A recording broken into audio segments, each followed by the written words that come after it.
Coral Island has finally released, in early access, to PC players, and I recently had a chance to sit down and play through the first few days. Despite it being early access, there are a lot of great things to say so far, and a few, but not many, not so great things.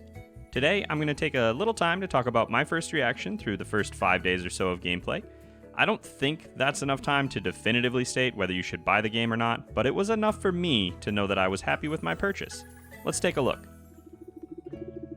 Coral Island follows the same pattern that many farming sims do. You're related to an individual who owned a farm in some random community that you moved to at the beginning of the game. This has been happening since Harvest Moon on the Super Nintendo, and there's nothing really new to say here. In Coral Island, as in some Story of Seasons or Harvest Moon games, you actually have been to this community in the past. Some of the residents will remember you as you apparently traveled here with your parents at some point. When you first arrive, you'll be greeted by the mayor and shown your new home. The carpenters of the town are just putting the finishing touches on the place, or at least making it livable, which might feel somewhat familiar to viewers of my channel. I feel like I've seen about 1 million comparisons to Stardew Valley, and at this point, it's probably time to just go ahead and address that. Yes, this game feels very similar to Stardew Valley. I had a friend and fellow creator ask me if it felt like a loving homage or a tasteless reskinning, and I have to say it's kind of neither. The farming sim formula has been here for decades, but Stardew has caused a resurgence in the public view of the genre. I remember being shown my grandpa's overrun farm on my N64 in the basement of my family home all those years ago, and I get the same feeling when I see my brand new farm in Coral Island. It feels familiar, safe, comfortable even. I know before I even get started that I can sink hours into the game, making friends with the locals, buying cute animals, optimizing my farm and turning it into a capitalistic hellscape, and exploring this beautiful new world. But if you're looking for something groundbreaking in the world of farming sims, you're not going to find it, at least not in the first several days of Coral Island.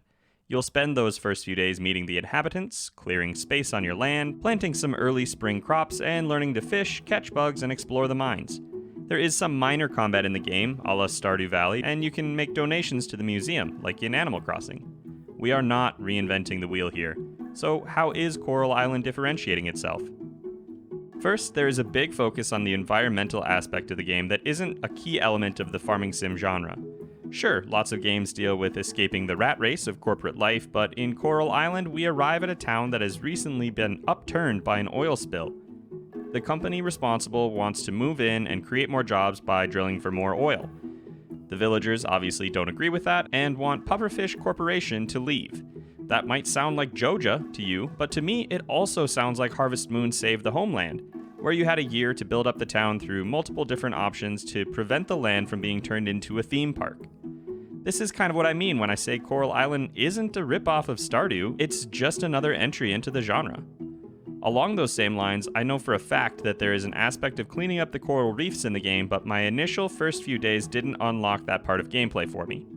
Once you get down into the water, you'll be cleaning up trash and unlocking new areas to explore, so we have a couple gameplay gimmicks to differentiate ourselves here, but I think the bigger reasons to pick up Coral Island are for the setting, the diversity of the in-game characters, and the absolute love that is going into the world building here. And I want to talk about that world building first. Look at my house. It's lame, right? I mean, it's the same boring farmhouse that I've seen in like 15 different farming games. I have a bed, I have a fireplace, and that's it. But that is, this time, just because I just started the game. To contrast that, let's look at the ridiculous detail of some of these NPC bedrooms. These bedrooms tell stories about the villagers, and the amount of decoration that each one has, without really repeating very much, is super impressive to me. I am a little frustrated that I can't just walk into someone's room and their door is open, but that's kind of beside the point. I was so impressed by the thought that went into these individual rooms, and we can see that around the town as well.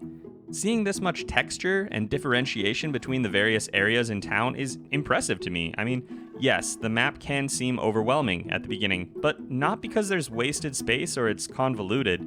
It's more because there's so much happening in the town. Let's contrast that back with, say, Pioneers of Olive Town, and you'll see a village that seems to have grown organically instead of being coded into neat little grids for your convenience. And I think that's good. I mean, that's how places actually grow. Getting lost in a new town isn't inherently a bad thing, and I think the physical layout of the town, as well as the detail in the buildings, is a testament to the dedication of the developers to build a natural environment. On top of that, though, the setting is A+, fantastic. We're in a heavily Indonesian-inspired tropical world. I'm guessing there are other farming sims that take place in Southeast Asian-inspired areas, but this is the first time that I'm really experiencing one.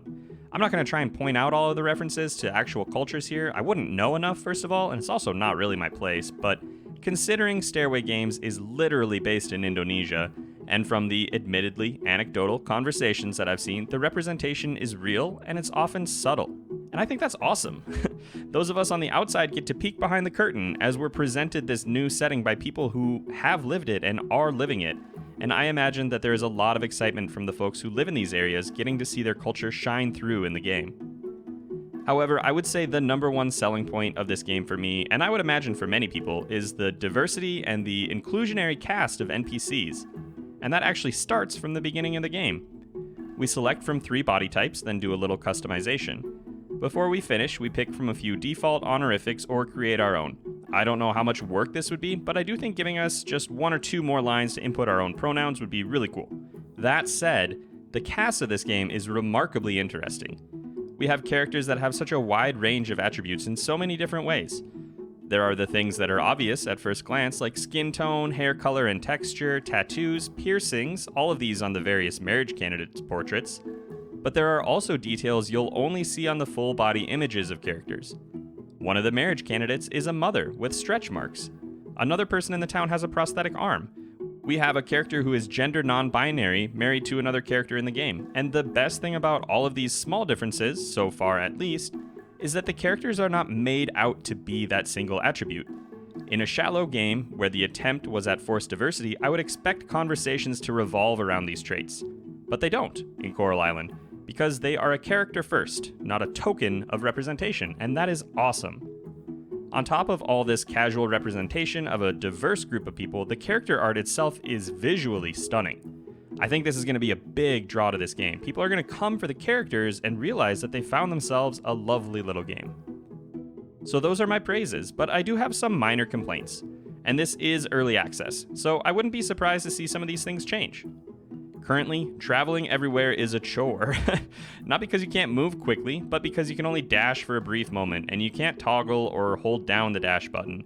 That means as I'm walking around, I'm just mashing my spacebar, moving around the island, which is not fun, first of all, or convenient.